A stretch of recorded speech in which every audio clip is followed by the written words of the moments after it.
आज हम मौजूद हैं अभी इस टाइम में रनाला खुर्द में। हमारे साइंसदान हमेशा से पीच की फार्मिंग के बारे में इस कोशिश में थे कि हम एक लो चिल्ड ऐसी वैरायटीज़ बना सकें जो पंजाब के मैदानी इलाकों के लिए कामयाब एक काश्त के तौर पे इसको मुतारफ़ कराया जा सके।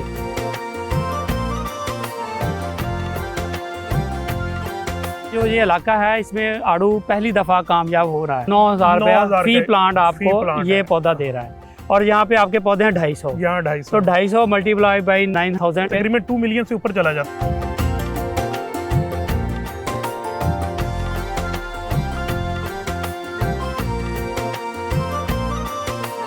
अर्ली ग्रैंड फ्लोरिडा किंग, दो वैरायटियाँ, दोनों ही लाल हैं। ठीक। गुठली से व्यवस्था रहती है, गुठली की जान नहीं छोड़ती। हल्की मेरा भारी मेरा जमीन में चलता है, पानी नहरी।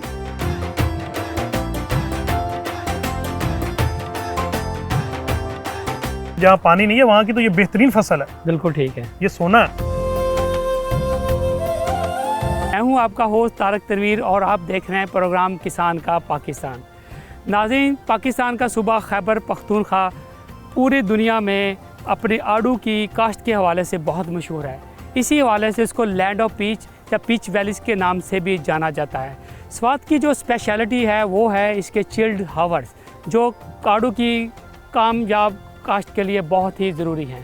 हमारे साइंसदान हमेशा से इस कोशिश में थे कि हम एक लो चिल्ड ऐसी वैरायटीज़ बना सकें जो पंजाब के मैदानी इलाकों के लिए कामयाब एक काश्त के तौर पे इसको मुतारफ़ कराया जा सके। आज हम मौजूद हैं अभी इस टाइम में रनाला खुर्द में, जो कि अकवाड़ा के पास एक बड़ा ही अच्छा कस्बा है। यहाँ पे इस फार्मर ने वही लो चिल्ड वैरायटीज़ लगाई हुई हैं।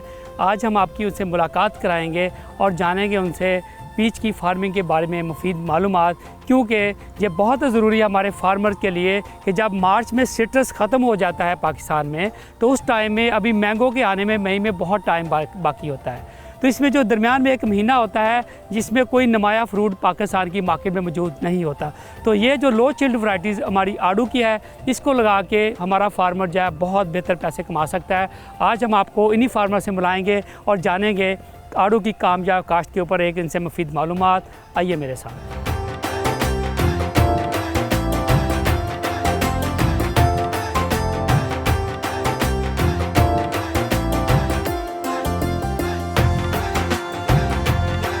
जी अभी हम पहुंच गए हैं जी पीच के बाग में, और आप देखें यहाँ पे बड़ा खूबसूरत आड़ू लगा हुआ है और हमारे साथ मौजूद हैं तारक अली गुजर साहब, जो ओनर हैं बाग के। आपके तवज्जो से हमारे फार्मर भाइयों को आज बड़ी अच्छी इन्फॉर्मेशन मिलने जा रही है, तो आपका बहुत शुक्रिया जी, thank you very much. Sir पहले तो शुक्रिया आपका कि आप यहाँ तशरीफ़ लाए, आपकी मोहब्बत है और आप किसान की आवाज़ को बुलंद कर रहे हैं। तो आप बताइएगा कि आपके पास कितनी लैंड में आपने जो है ना यहाँ पे आड़ू लगाया हुआ है? ये 20 एकड़ है। ठीक है। इसके ऊपर मैंने हाई डेंसिटी पे लगाया हुआ है। कितने पौधे फी एकड़ जो एवरेज आपकी कितनी ये है? मेरे 250 पौधे हैं 1 एकड़ में। 250 प्लांट 250 पर एकड़ पर एकड़। और दूसरा आपने लगाया हुआ है? दूसरा इंटरक्रॉपिंग में है, उसमें 18 बाय 18 पे है, 132 पौधे 1 एकड़ में है। ठीक है। उसके दरमियान में फिर फसलें भी काश्त की जाती हैं। बिल्कुल ठीक है। आपका ज़्यादा एक्सपीरियंस क्या, कौन सा बेहतर है, इंटरक्रॉपिंग के साथ बेहतर है या आप इसको हाई डेंसिटी पे भी रिकमेंड करते हैं हमारे फार्मर भाइयों को? सर इसमें ऐसे है कि दो तरह के किसान होते हैं। एक वो होते हैं जो एक पूरा साल इंतजार करते हैं कि हमारी फसल आएगी, बाग आएगा, हम वहाँ से पैसे ले लेंगे। बिल्कुल ठीक है। कुछ लोग ये होते हैं कि वो फसलों के साथ साथ अपने बाग को भी तैयार करते हैं और साथ में मुनाफा भी उनको आता रहता है। सारा साल कोई ना कोई फसल काश्त होती रहती है। तो मैंने 2 प्लाट अपने लगाए हैं, ये मुझे सिर्फ सालाना इनकम देते हैं और वहाँ पे मेरी साथ में फसलें काश्त होती रहती हैं। हर 3 माह के बाद कोई ना कोई फसल आ जाती है मुझे वहाँ पे। वो ये 2 तरह के लोगों के लिए, जैसे भी आप लगाना चाहें, इंटरक्रॉपिंग करना चाहें वो भी ठीक है, हाई डेंसिटी पे लगाना चाहें दोनों तरह। आप समझते हैं कि जो फार्मर ज़्यादा टाइम दे सकते हैं वो इंटरक्रॉपिंग के साथ करे, जो नहीं टाइम दे पाते वो उसको सिर्फ ऐसे बाग लगा दें। तो कहाँ से आपने इसके जो है ना पौधे आपने लिए हैं? ये सर मैंने मंगोरा सवात मटाखेल से कुछ परचेज किए थे। अच्छा जी। 2 ही वैरायटी हैं पंजाब में जो कामयाब हैं, एक अर्ली ग्रैंड है, एक फ्लोरिडा किंग है। वो कुछ मैंने मटाखेल से उधर सवात से लिए थे, कुछ मैंने पत्तों की नर्सरी है वहाँ से लिए थे। कौन सी ऐसी एहतियाती तदाबीर हैं जो करनी है, जो बहुत ज़रूरी हैं? व्हाट टू डू, अगर एक हम सादा सी बात करें, करना क्या है, कैसे करना है? ये सर आपका क्वेश्चन बहुत अच्छा है। असल में होता ये है कि हम लोग ये समझते हैं कि शायद पौधों को पानी लगाने से ही पौधे होते हैं। ठीक। ये इनको जितना पानी लगाएंगे ये सूख जाएंगे। अच्छा जी। इसका सबसे बड़ा जो है ना, आप समझ लें कि इसको पानी से आपने बचाना है। हाँ। ये आपको यहाँ पे नजर भी आएंगे, मुड्डों के साथ हमने मिट्टी लगाई है, इसके पानी को रोका है। बिल्कुल पहले हमने इनको पानी ज्यादा, आपने सारे जी, जी। पौधों में आपने मिट्टी बिल्कुल, लगाई बिल्कुल। हुई है सारी। पहले हम पानी इसको ज्यादा लगाते थे, ये सूख जाते थे। ठीक है। फिर हमने इनको मिट्टी लगाई है, इनका हाँ जी, पानी बंद हाँ किया जी, है। और इसकी दूसरी जो बड़ी वजह है, इसको फंगस बहुत ज्यादा लगती है हमारी जमीनों में। उसके लिए हमें कुछ ना पेस्टिसाइड वगैरह जो है वो कुछ फ्लड भी करनी पड़ती है, कुछ की स्प्रे भी करनी पड़ती है। जैसे आप देख रहे हैं, इसको नीला थोथा चूना इसको मिक्स करके हमने लगाया हुआ है। बिल्कुल ठीक। ये इसकी हिफाजती तदाबीर है, समझ लिया आप। अच्छा, तो इसका जो लगाने का तरीका यही है कि आप फिर रोज़ में आपने सिंपली अगर खड्डे की कोई ट्रीटमेंट करते हैं, क्योंकि हमारा जो ये इलाका है इसमें आड़ू पहली दफ़ा कामयाब हो रहा जी, है। ऐसे ही। और आप अभी समझ आ रही है कि पंजाब के मैदानी इलाकों में और साहिवाल तक, बल्कि इवन आगे तक भी आड़ू बड़ा कामयाब है। तो इसके लिए ज़ाहिर बात है हमारे फार्मर चाहेंगे कि उनको पता चले मैंगो लगाना, अमरूद लगाना अब उनके लिए बड़ी आम सी चीज़ है, लेकिन इसको लगाना है कि वो समझते टेक्निकली चीज़। तो आप समझते हैं कि इसकी क्या खड्डे की ट्रीटमेंट क्या करें, जो गड्ढा खोदें उसमें आपने कोई ट्रीटमेंट रिकमेंड करते हैं फार्मर्स के लिए? मैंने कुछ वीडियो बना के पहले फेसबुक यूट्यूब पे अपलोड की, तो मुझे बहुत सारी कॉल्स आई दोस्तों की। सबकी यही प्रॉब्लम थी कि हमारे पौधे सूख जाते हैं। अच्छा जी। सूखने की वजह यही है कि उसको पानी ज़्यादा लग जाता है, या उसको आप फर्टिलाइज़र ज़्यादा ऐड कर देते हैं कि ये जल्दी जल्दी बड़ा हो जाएगा। ऐसा नहीं होता, इसको फर्टिलाइज़र बहुत कम डालनी पड़ती है। आप इसकी खड्डे का तो कुछ नहीं है कि आप इसको पानी का सिर्फ रोकना है, इसको नमी जानी चाहिए। पानी जो फ्लड है ना, पूरा भर के पानी नहीं डालना। सर जी, हमारी सबसे जो मेन प्रॉब्लम वो यही है, पानी है, हमारे पास पानी नहीं है। तो हमारे मैदानी इलाके हैं जो इधर जहाँ पानी नहीं है, वहाँ की तो ये बेहतरीन फसल है। बिल्कुल ठीक है, ये सोना है। अच्छा, इसमें फिर आप जब इसके फूल आते हैं वो कौन से महीने में पंजाब में फूल इसके ऊपर आते हैं इसके जो है? इसकी सर जनवरी में दिसंबर एंड पे कटिंग होती है। ठीक है। जितनी शाखें, ये पत्ते सारे गिर जाते हैं, जितनी शाखें उनको थोड़ा थोड़ा आगे से हम काट देते हैं। दिसंबर में इसके सारे पत्ते खत्म हो जाते हैं, बिल्कुल खत्म हो जाते हैं। और एज ए कंपोस्ट वो पत्ते भी काम करते हैं। बिल्कुल बिल्कुल, फास्फोरस के काम आते हैं। ठीक है। तो उसके बाद इनकी कटिंग कर दी जाती है, फिर इनको फूल निकलते हैं बहुत खूबसूरत। ठीक, मतलब ये जनवरी फरवरी में इसके फूल आ जाते हैं। फिर इसके तो साथ ही फूलों के ऊपर क्या ट्रीटमेंट इसकी होती है? जो फूलों के ऊपर सर इसको जो है ना हल्की फुल्की फर्टिलाइजर देते हैं। अच्छा, उसमें आप फास्फोरस कह सकते हैं, NPK जो है आप इसको ऐड करते हैं। ह्यूमिक एसिड है, ऑर्गेनिक मैटर्स होते हैं, उसको थोड़ा सा मिक्स करके थोड़ा थोड़ा छटा कराना पड़ता है। और फिर तेले का स्प्रे करना पड़ता है इसको, या बायोफेंथ्रीन कर लें या आप तेला इसके ऊपर मेजर इसकी जो अटैक है, अगर हम तेले की बात करें, तेले का 3 खादे हैं और 1 कीड़ा इसका जो इसके ऊपर अटैक करता है। है। अच्छा, उसके बाद फूलों का मरहला जब इसका गुजारते हैं तो फिर कब इसका फ्रूट जो है ना मंडी में रेडी होता है इसका?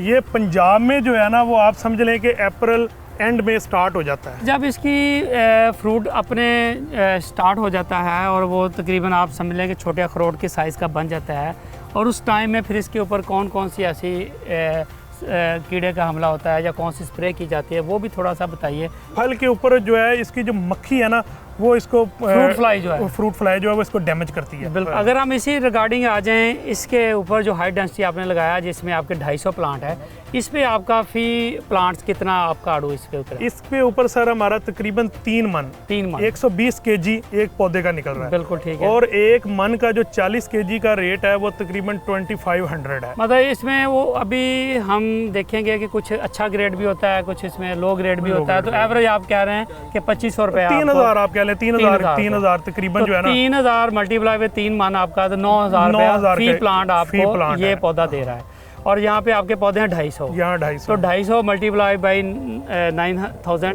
तकरीबन 2 मिलियन से ऊपर चला जाता है। यानी कि 20 लाख 22 लाख 50 लाख तकरीबन इतने के बनते हैं। तो मेरा ख्याल है ये बड़ी एक हैंडसम अमाउंट है हमारे फार्मर्स के लिए।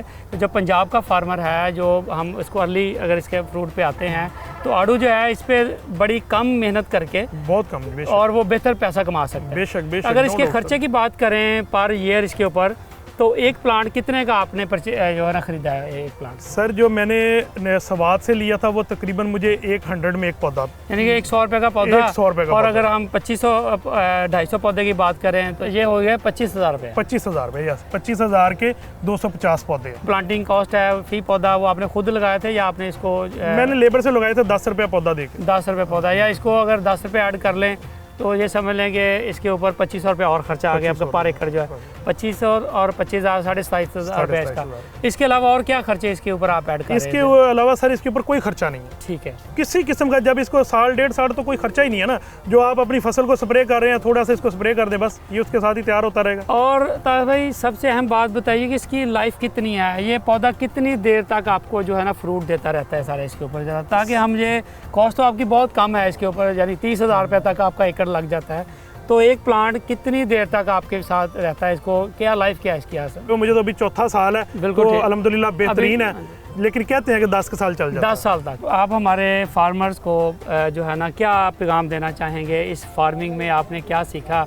आप एक प्रोग्रेसिव फार्मर हैं और एक पढ़े लिखे बंदे हैं, तो चूँकि अब लोग बड़ी तेज़ी से फार्मिंग से आउट हो रहे हैं, हमारा पढ़ा लिखा तबका और इंडस्ट्रीज़ में जा रहा है। अब देखें जैसे डॉक्टर्स के बच्चे भी डॉक्टर बन रहे हैं, इंजीनियर के बच्चे इंजीनियरिंग में आ रहे हैं, लेकिन किसान का बच्चा किसान नहीं बनना चाह रहा, क्योंकि बेसिकली इसको समझ ही नहीं है कि किसान में या किसानी में कितना पोटेंशियल है। तो आप हमारे ये जो नई यंग जनरेशन है, जो किसानों के बच्चे हैं, उनको क्या पैगाम देंगे? उनको हम इनकरेज करें कि आपने फार्मिंग में आना है। सर जी, सबसे पहले जो बड़ी बात है, हजूर नबी करीम सल्लल्लाहु अलैहि वसल्लम ने फरमाया कि जब आप एक पौधा लगाते हो, एक दाना बोते हो, उसके अंदर से जब कोई पौधा निकलता है या कोई फल लगता है, जब उसको कोई इंसान, जानवर या कोई परिंदा खाता है, तो वो आपके लिए सदका जारिया है। सबसे पहले तो ये। उसके बाद ये है कि आप ज़िम्मेदारी को देख लें। अब मैं अल्हम्दुलिल्लाह मैंने ग्रेजुएशन के बाद ज़िम्मेदारा स्टार्ट किया है, मैंने बेहतरीन फार्मिंग से मैं हैंडसम अमाउंट कमा रहा हूँ, तो ज़िम्मेदारा जो है ये बेहतरीन और साफ़ सुथरा काम है। बिल्कुल। एक ज़मीन का अगर 1 एकड़ 40 लाख का है, तो अगर 10 एकड़ है ना, तो वो 4 करोड़ की आपकी इंडस्ट्री है। आप उसके ऊपर मेहनत करें, आप ठीक ठाक पैसे कमा सकते हैं। मैं अल्हम्दुलिल्लाह जो मेरा इंटर क्रॉपिंग के ऊपर है, मैं 1 एकड़ से 4 लाख सालाना अल्हम्दुलिल्लाह कमा रहा हूँ। मैं समझता हूँ इससे अच्छा बिजनेस और कोई भी नहीं है, तो हमें इसकी तरफ आना चाहिए। अभी तो बहुत लोग आ रहे हैं, आप देखें मैंने अल्हम्दुलिल्लाह जीवन गार्लिक लगाया है, मैंने आड़ू लगाया है, मैंने हाई डायनेस्टी पे अमरूद लगाया है, मैंने उसके बाद ब्लैक एज़टेक कॉर्न सीड है वो लगाया है, BR बर्मा 1 जो ब्लैक चावल है वो लगाया है, और ब्लैक वीट लगाई है। अल्हम्दुलिल्लाह मैं बहुत सेटिस्फाई हूँ।